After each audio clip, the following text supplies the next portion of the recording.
Well, let's have some data to work with. So if we're going to save something, we need something in the Matlab workspace to save. So first of all, I'm just going to invent some data. So let's say x. Let's make x equal 1 to 100, and y equal to x squared.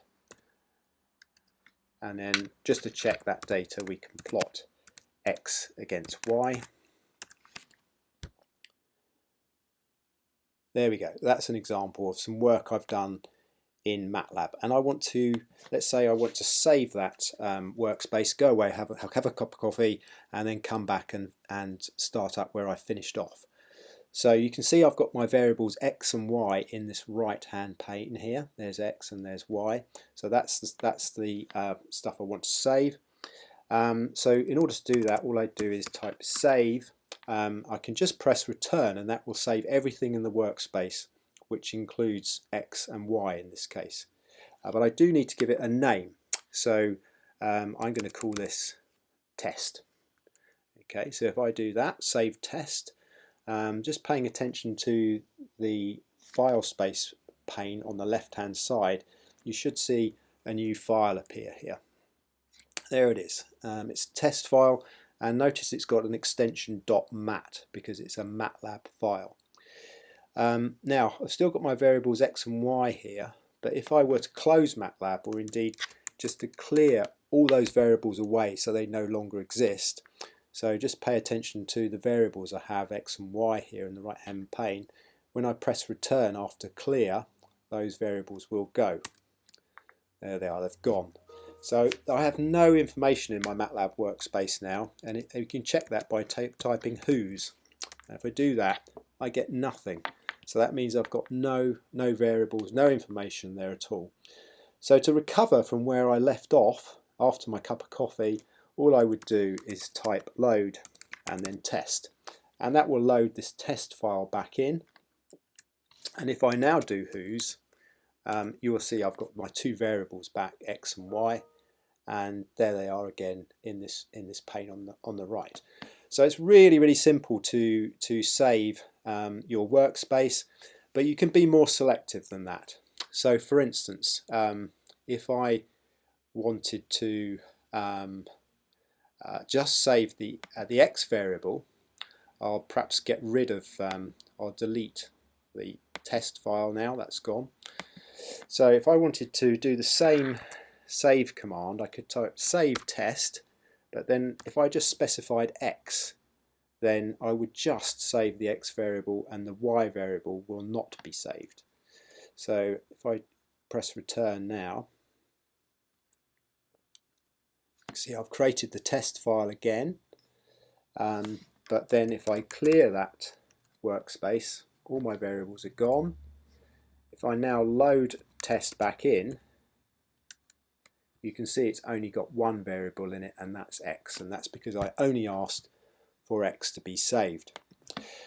Quick tip, this is a really good tip, so if you want help on any of these documents, if you go up to the top right hand corner, just to the left of where it says search document, there's a question mark, and if you type on that question mark, you get the Matlab help function up, and you can, for instance, type in any Matlab command here, like save, and then you will get full information on how to use save effectively and to its full functionality. So far more in there than I'm going to teach you during this session. Okay, so we've used save and load to load the data back in again. Now, let's work with maybe some real data. So I'll clear my workspace again. Clear, all my variables are gone. CLC clears the command window, so I've got a new space to work in. Now let's say we want to load in some real data, and we want to work with our beach profiles. So if you remember our beach profile data, let me just visualize it for you. So this is what the beach profile data looks like. Now to use the load command, if you remember, we have to modify this file slightly.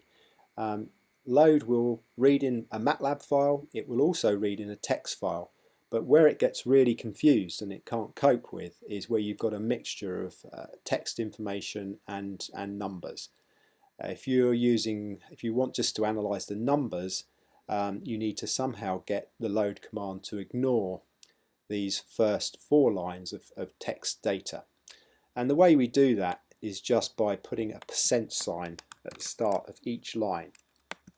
And wherever Matlab sees this % sign, it will ignore those data which follow it. So if I just type in a % line like that, Matlab will no longer see those first 4 lines, and the first line of data it will read in is line 5 in this case. So the next thing to do is that you can't read an Excel file. This is an Excel file, so I'll have to save that as a text file. So if I do save as and then I choose text file like that, save it, I already have this file, so I'm replacing it. I'll lose some of the features. There we go. So now if I'm to load that file in, you can see here's the text file it's created, this one here. So to load that in, all I do is type load and then the file name, and it's OS 104 beach profile data 2014.txt. Now that would load the data in, and it would give it put it into an array which has got the same name as the file name, which is rather a long name, and I'd rather not use that long name. So instead I'm going to give it a new name, data, and I'm going to use the load command now as a function. And when you're passing information to a function, it goes in brackets like this. And the other thing is that we need to tell that function that this is text information. So I need to put inverted commas around that file name. So when we use it in a load in a function format, we have to use the brackets and we have to put the name of the file in inverted commas. So this will read that file, it'll load the data into a new array called data. So when I press return, I'll see a variable come up here in the workspace called data.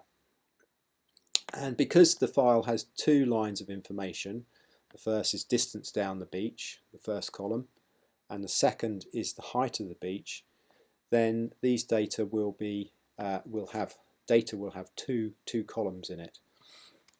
I'll put a semicolon after this, stop the data scrolling to the screen, and there's my array. You can see that data has got 2 columns and 99 values. So I could then plot my beach profile by using this data array. I want all of the values in the first column as my X data, and then all of the values in the second column for my Y data. And there's my beach profile. I can save that data if I want as a Matlab file. So I could save, let's say, OS 104 beach profile data 2014, and I want to save the variable data. If I do that, there's my Matlab file with the same information in it. And just to prove that I can load that data back in again, if I clear my workspace, all the variables are gone. I can now just simply use the load command and the name of the file, Matlab file, to load that data back in, and you can see there's my data array. And I can check it's still there by repeating the plot command, and you can see that I have my beach profile again. Okay, that's probably all I need to say about save and load. There is a lot more to these commands, and as I say, if you use the Matlab help, you can find out that additional information.